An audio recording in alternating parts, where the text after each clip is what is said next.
Donc, bonsoir, je m'appelle Richard Michel, je suis journaliste, je suis chargé ce soir d'animer et aussi d'organiser un tout petit peu le débat on m'a dit qu'on pouvait travailler sur 2 heures.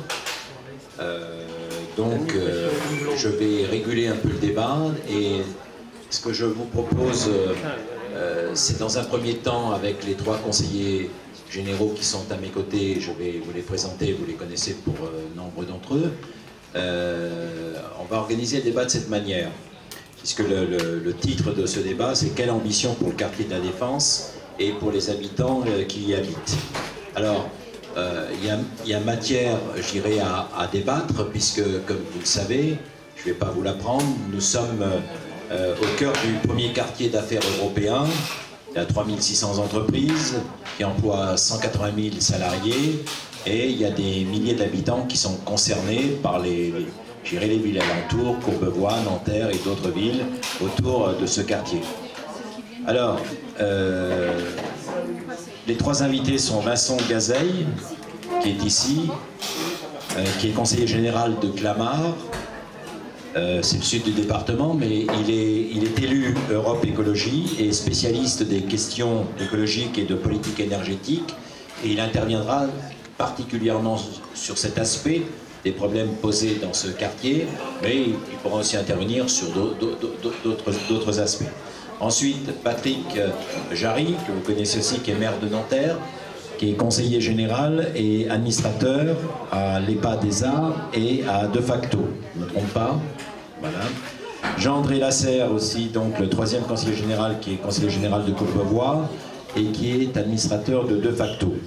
Alors, la première chose, je sais que les uns et les autres, vous posez toute une série de questions parce que vous êtes des habitants de ce quartier, mais on va procéder de cette manière, à la fois pour répondre à vos questions, aux problématiques auxquelles vous êtes confrontés. On va premièrement faire la première partie, la première heure sera consacrée à un état des lieux. On va prendre un peu le temps. Vous savez, dans la vie, tout va trop vite. Et on ne prend jamais assez le temps d'évaluer les situations. Donc on va le faire avec les 3 conseillers généraux, qui sur certains points sont d'accord, je crois peut-être sur l'essentiel, mais ils ont sans doute aussi des différences d'approche. Et puis, je vais leur donner 6 minutes à chacun pour introduire la première partie sur l'état des lieux, sur le diagnostic qu'ils font de la situation dans ce quartier. Ça fera 18 minutes en gros, je ne leur accorderai pas plus. Et ensuite, avec vous, à partir de questions, de réactions, il y aura un échange pendant 40 minutes. Et on procédera de la même manière pour la 2e heure, c'est-à-dire qu'ils auront un peu moins, là, ils auront 5 minutes, ça sera un quart d'heure en tout pour eux 3, pour nous dire quelles propositions ils font, comment ils envisagent l'avenir, le changement dans ce quartier. Et ensuite, il y aura aussi un débat avec vous pendant 40 minutes, et je leur laisserai 2 minutes de conclusion. Voilà. Alors, Vincent Gazeille, je vais vous donner tout de suite la parole, et nous dire en 6 minutes quel diagnostic vous posez sur ce quartier. Alors je ne vais pas vous dire de parler de ce quartier depuis 50 ans, hein, plus de 50 ans. Non, on n'aura pas le temps, mais de dire en tout cas les principaux problèmes que vous percevez vous en tant qu'élu. Merci. Merci, bonsoir. Merci pour l'organisation de cette réunion qui permettra effectivement, je pense, profitable à tous pour expliquer un peu la façon dont nous voyons les choses et pourquoi il y a un certain nombre de remarques et de critiques faites concernant ce quartier. Alors moi, effectivement, je ne suis pas un local, je ne suis pas du secteur, mais comme je suis élu des Hauts-de-Seine, je m'intéresse évidemment à ce sujet de la défense qui est un sujet majeur. Et bien entendu, comme l'ensemble des habitants des Hauts-de-Seine, mais d'Île-de-France et même de France, le quartier de la Défense est un quartier repéré comme un quartier avec une densité d'activités tertiaires absolument extrême.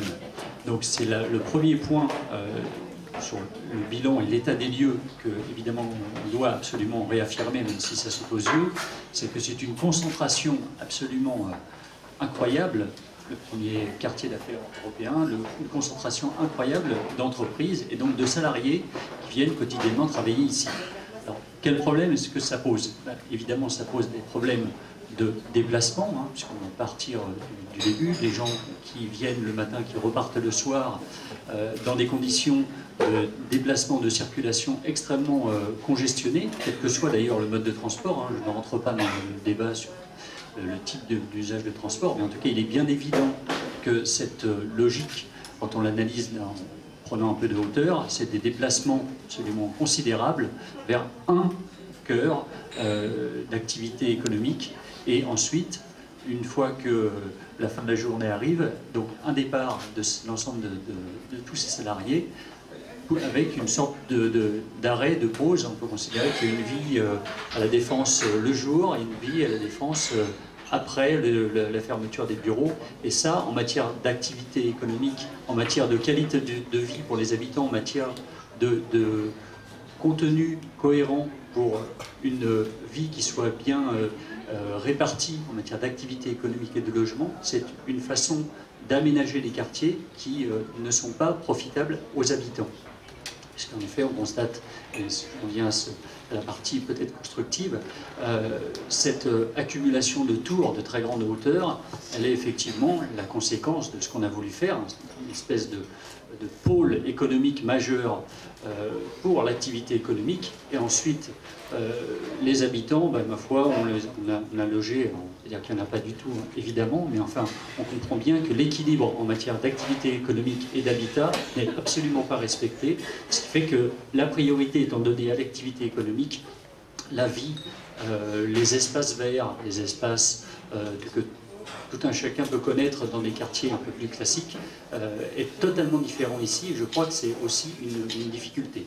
Alors, sur l'aspect, en effet, je vais faire un tout petit zoom sur l'aspect énergétique, c'est un sujet qui m'intéresse énormément. Vous savez qu'aujourd'hui, d'ailleurs, les mois qui précèdent et qui viennent sont consacrés à la transition énergétique. On s'aperçoit que le coût énergétique en matière de chauffage, en matière de construction, en matière de déplacement, l'énergie coûte de plus en plus cher, et donc il faut faire extrêmement attention à la façon dont on consomme cette énergie.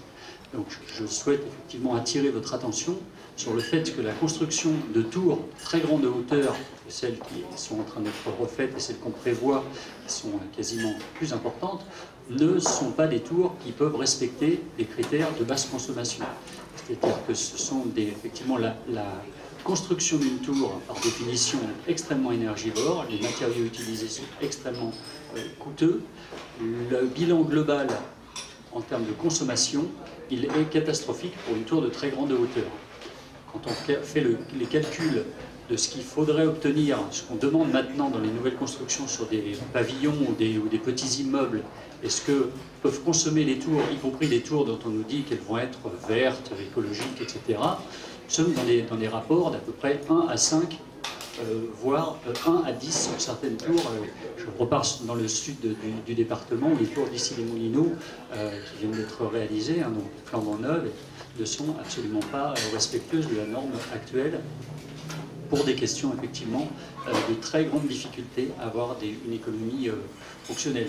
Ça se traduit par quoi? Ça se traduit par des coûts très importants pour les sociétés, et donc, je crois que mes collègues certainement l'aborderont, des difficultés de fonctionnement et de coûts de fonctionnement qui, concernant la consommation d'énergie, les frais de fonctionnement pour tout ce que ça induit en matière de sécurité sur des tours de grande hauteur, les services de sécurité permanents, des services permettant effectivement d'assurer le fonctionnement convenable de la tour, font que cette construction de tours de grande hauteur devient extrêmement coûteux pour les locataires, ce qui amène à certains locataires d'équipements de bureaux à ne plus choisir ce type d'équipement, et on le voit aussi bien sur les tours qui sont existantes, les promoteurs n'arrivent plus à trouver des clients. C'est un véritable problème, ça vient effectivement d'un surcoût de consommation, aussi bien sur l'aspect énergétique, mais aussi sur les frais de fonctionnement globaux.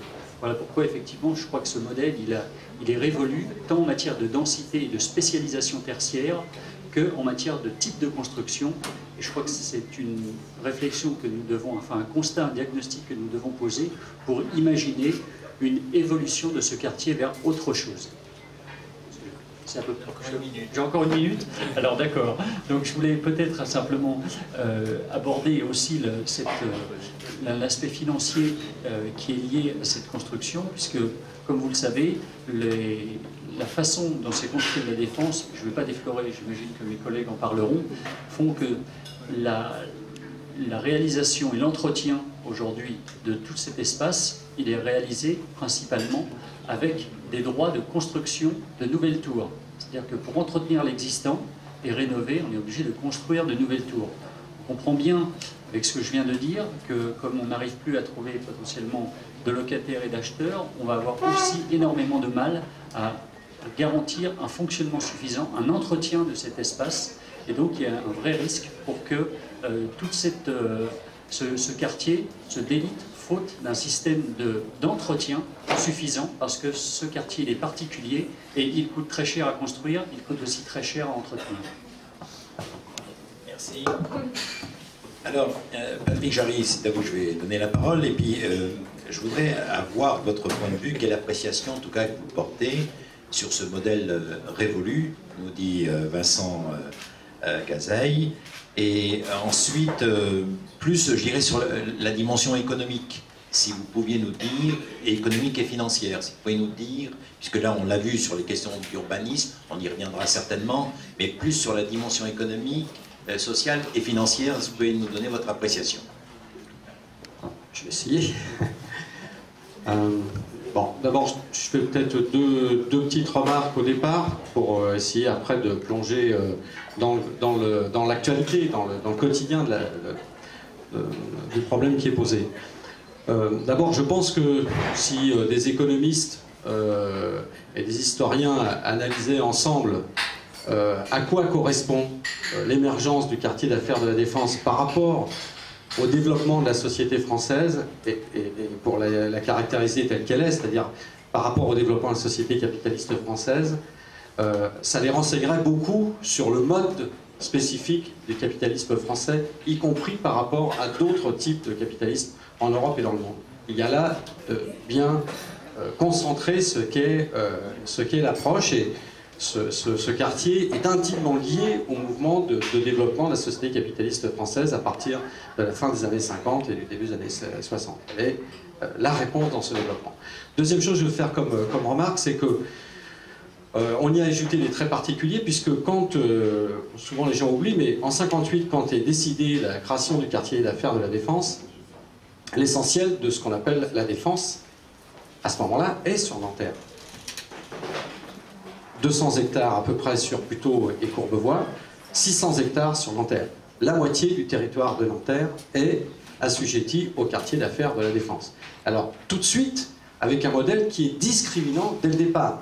Il y a la zone A de la Défense, comme par hasard, qui est le quartier d'affaires, là où on va mettre les tours des prestigieuses grandes entreprises, qui au départ sont essentiellement des entreprises françaises et les grands sièges des entreprises nationalisées, même françaises. C'est-à-dire que c'est à partir de là qu'on a créé le centre d'affaires. Et puis sur Nanterre, on va construire les logements nécessaires à ce quartier d'affaires, et on va construire sur Nanterre les infrastructures.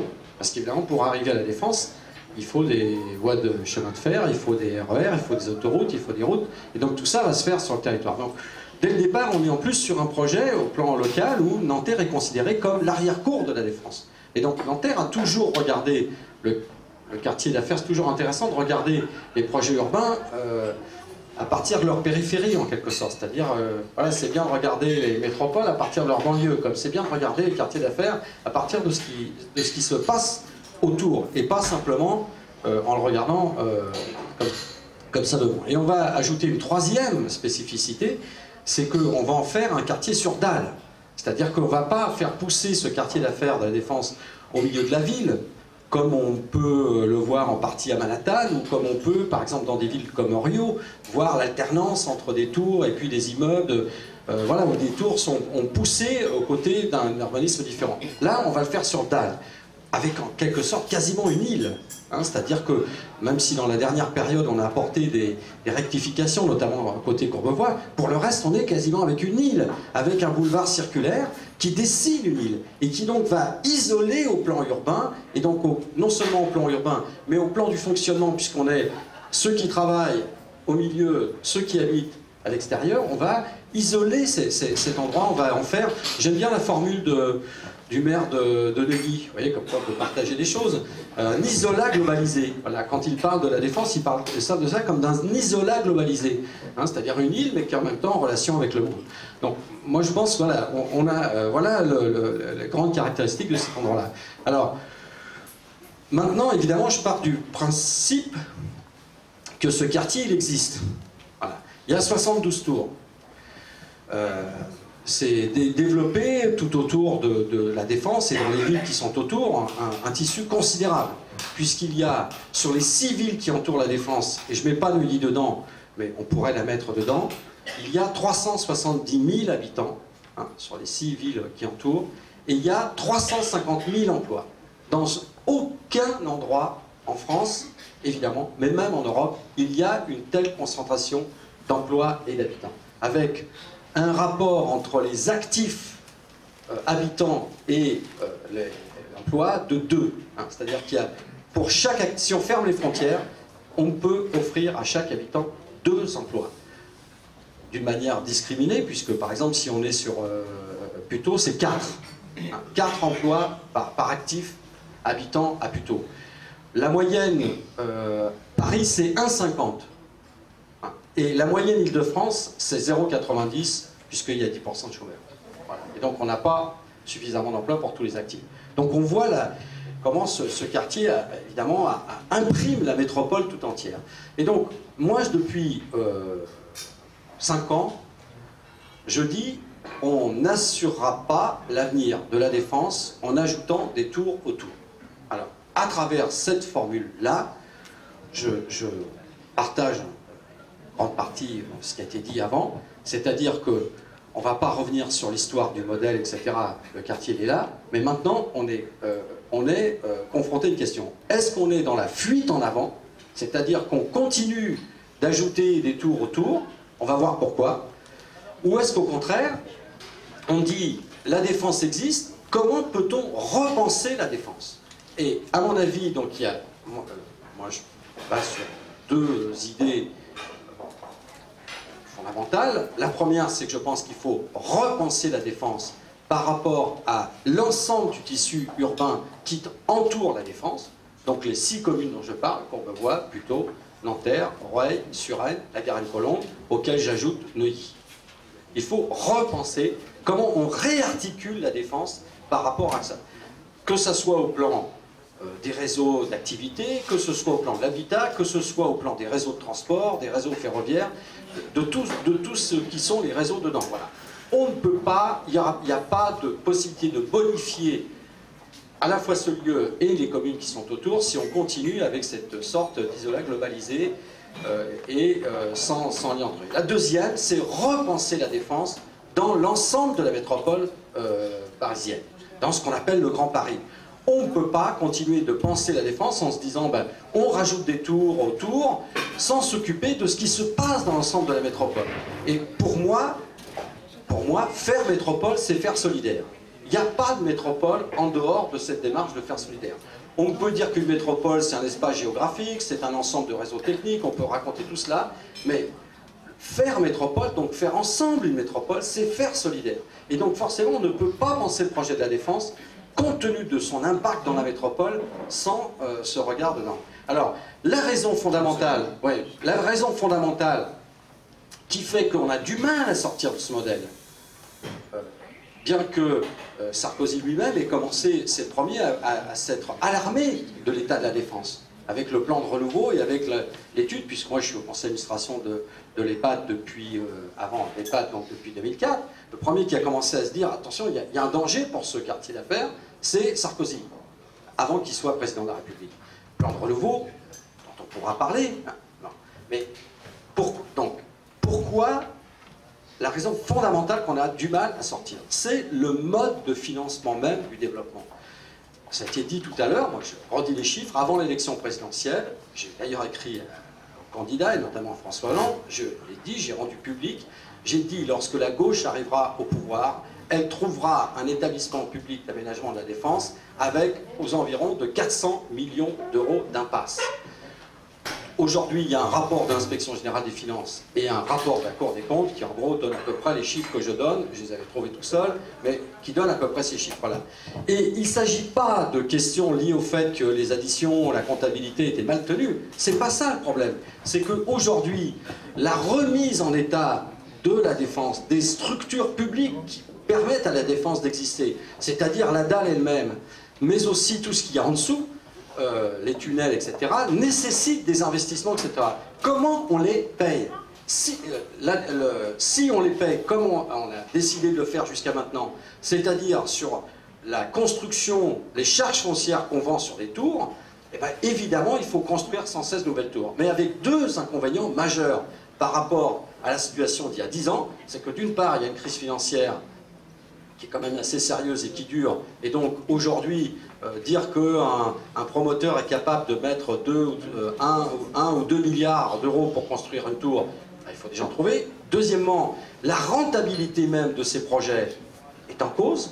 Individuellement, quand on construit une tour aujourd'hui, la rentabilité de cette tour par rapport à ce qui est investi dedans pose problème. Et on le voit bien, toute une série d'entreprises ont commencé à intégrer l'idée que avoir son siège social à la Défense n'a pas que des avantages et ne représente pas le nec plus ultra. Et donc toute une partie des entreprises ont commencé à s'installer dans d'autres pôles de l'Île-de-France. Et donc ces tours qu'on est en train de construire, dont on multiplie, etc., non seulement, évidemment c'est un problème puisqu'on essaie de couvrir les besoins financiers par ça, avec une sorte donc, de course en avant dont on ne sait pas où elle s'arrête, mais en plus on risque d'échouer au plan financier. Parce que, par exemple, là, ce qui est parti fait que dans les années 2013-2014, on va mettre près de 400 000 m² de bureaux nouveaux à la Défense, en moins de 2 ans. Alors que le marché, les évaluations qui sont faites actuellement sur le marché considèrent qu'en Île-de-France, l'Île-de-France ne peut absorber que 250 000 m² de bureaux nouveaux sur toute l'Île-de-France. Voilà. Oui. Alors, Jean-André Lasserre, là, on a vu au niveau de l'urbanisme, de l'aménagement, en gros, du quartier. Ensuite, M. Jarry vient de nous parler un peu du modèle économique qui pose, en tout cas, si on en est là, c'est le résultat d'une politique, de choix, et d'un modèle aussi. Hein, c'est pas automatiquement une question de gestion, dites-vous. Peut-être qu'on va revenir là-dessus, parce que ça mérite un débat peut-être, la question de la gestion. Jean-André Lasserre, si on en est là, c'est aussi une affaire politique, c'est un problème de gouvernance. Dans ce pays, on a des difficultés à évaluer les politiques publiques. C'est une politique publique dont on parle là. Alors j'aimerais bien savoir au niveau de la gouvernance, avec les deux institutions, la première ça a été l'EPAM, et maintenant de facto, enfin comment les deux fonctionnent d'ailleurs, et qu'est-ce qui va et qu'est-ce qui ne va pas. Merci, bonsoir. Peut-être en préalable, vous l'avez bien compris, le face-à-face, ou la rencontre, ou la relation à la Défense, elle a commencé dans nos quartiers de Courbevoie par des projets. Et très vite, nous avons été amenés à nous rendre compte qu'il y avait un lien entre ces projets et la façon avec laquelle les différents responsables politiques ont essayé de trouver des réponses à cette crise qu'est en train de vivre ce quartier. Parce qu'en fait, il y a bien une crise à la fois de l'offre et de la demande. Alors, le péché originel de toute cette opération, c'est que finalement, depuis 50 ans, rien n'a été prévu pour entretenir l'ensemble des équipements et la dalle qui représente l'ossature sur laquelle repose le quartier. Non seulement rien n'a été prévu, mais rien n'a été provisionné. Au bout de 50 ans, il a fallu quand même se poser la question de selon quelle modalité va-t-on pouvoir trouver les moyens de remettre en état cette dalle.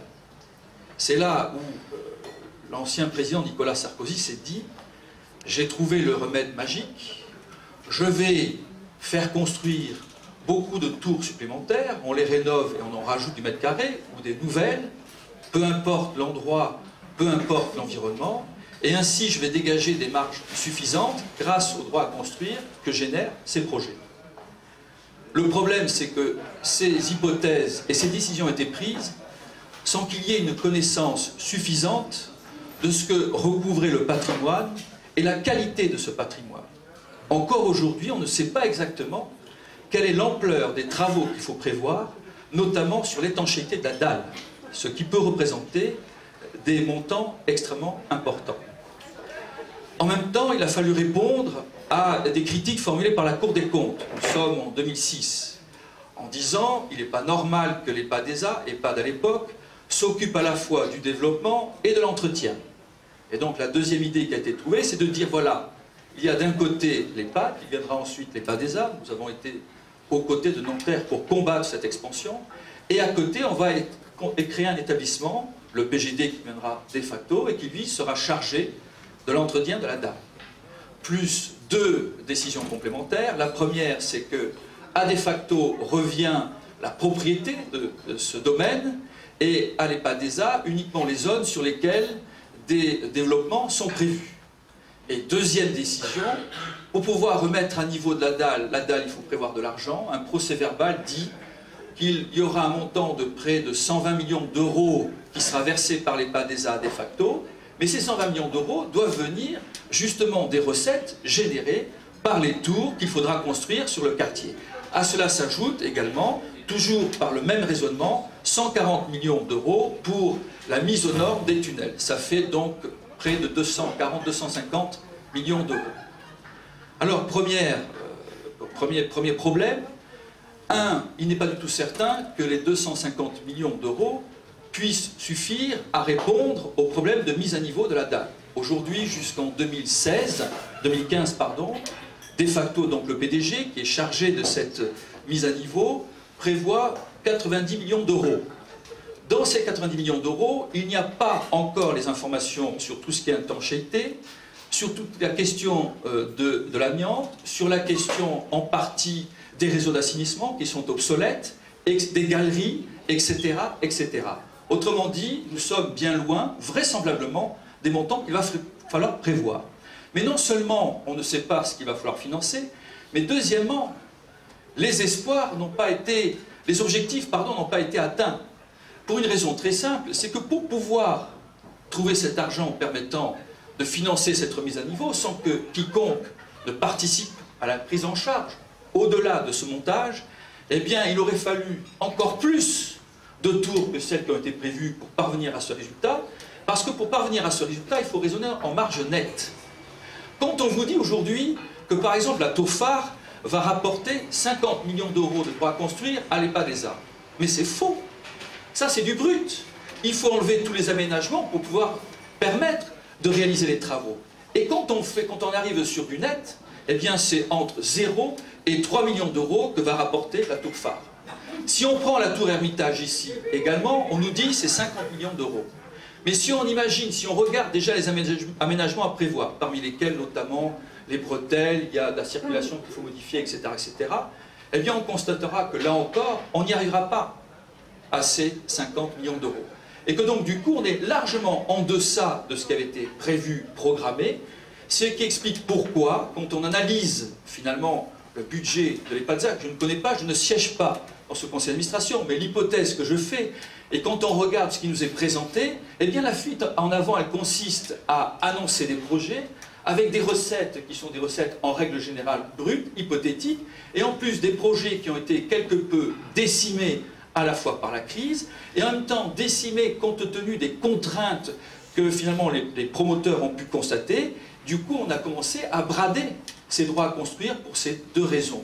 Et du coup, il y a à la fois moins de promoteurs qui se présentent, il y a en même temps une demande qui a changé considérablement, à la fois du point de vue du coût, acceptable ou pas, notamment pour les sièges sociaux, et du point de vue des superficies. Et voilà pourquoi nous sommes dans cette situation de crise, dans cette impasse. Et voilà pourquoi on vous a proposé, dans certains quartiers, des projets qui paraissent absurdes. Pourquoi prévoir une tour qui coupe une ville? Pourquoi s'attaquer à des logements Pourquoi installer une tour dans un carrefour stratégique du point de vue du système de transport, etc. etc. Et tout ceci s'est fait dans le désordre, parce qu'il y avait une telle urgence que du coup, ça a été fait au fur et à mesure des opportunités qui se présentaient. Et ça, c'est l'autre problème qui s'est posé dans cette gouvernance, c'est que ça a été fait sans qu'il y ait de projet urbain digne de ce nom. Une opportunité se présentait, un promoteur avait une idée, et bien finalement l'EPADESA disait « banco, allons-y ». L'EPADESA s'est comporté et se comporte comme un promoteur immobilier, non pas comme un aménageur. Nous sommes dans une opération d'intérêt national, nous avons en face de nous un promoteur immobilier. Et finalement, lorsqu'il y a des concertations qui commencent à se mettre en place, quand elles ont lieu, l'EPADESA se tient en retrait et c'est le promoteur qui vient vous expliquer que tout est parfait et que les seuls aménagements que l'on pourra apporter, c'est quelques petites placettes. Pour le reste, vous verrez ce qui se passera lorsque les tours sont construites et vous subirez les inconvénients. Et non seulement nous sommes confrontés à une crise du point de vue de l'offre et de la demande, mais tout a été fait tellement vite, les textes ont été adoptés tellement rapidement, ce qu'on a cessé de dénoncer lorsque ça a été abordé au sein de nos deux assemblées, eh bien qu'on n'a pas été suffisamment vigilant sur les problèmes juridiques. Tant et si bien qu'aujourd'hui, il y a une lutte de compétences entre de facto et l'EPADESA pour savoir qui est compétent du point de vue de la propriété de cet ensemble, de ce domaine. L'EPADESA dit, c'est moi. Sur les aménagements, de facto dit, mais quand les aménagements sont terminés, c'est moi. Mais en même temps, les textes ont l'air de dire que sur tout ce qui est les droits à construire, ça n'est pas de la compétence de facto, mais plutôt de l'EPADESA. Ce qui fait qu'aujourd'hui, la plupart des opérations qui sont en cours, en tous les cas certaines d'entre elles, sont particulièrement bloquées. Et pour aller un petit peu plus loin dans cette situation panique qui a été finalement la mise en place de tous ces textes, c'est que du coup on a été jusqu'à, dans ce désordre, dans ce chaos non maîtrisé du point de vue des opérations immobilières, jusqu'à laisser se développer des projets mortifères pour les opérateurs qui sont sur la dalle. Aujourd'hui, par exemple, le projet Hermitage est contesté par deux propriétaires de tours. Ici, la tour Alliance, et de l'autre côté, la tour First. Si la tour Hermitage se construit, la tour First perd 20% de sa valeur.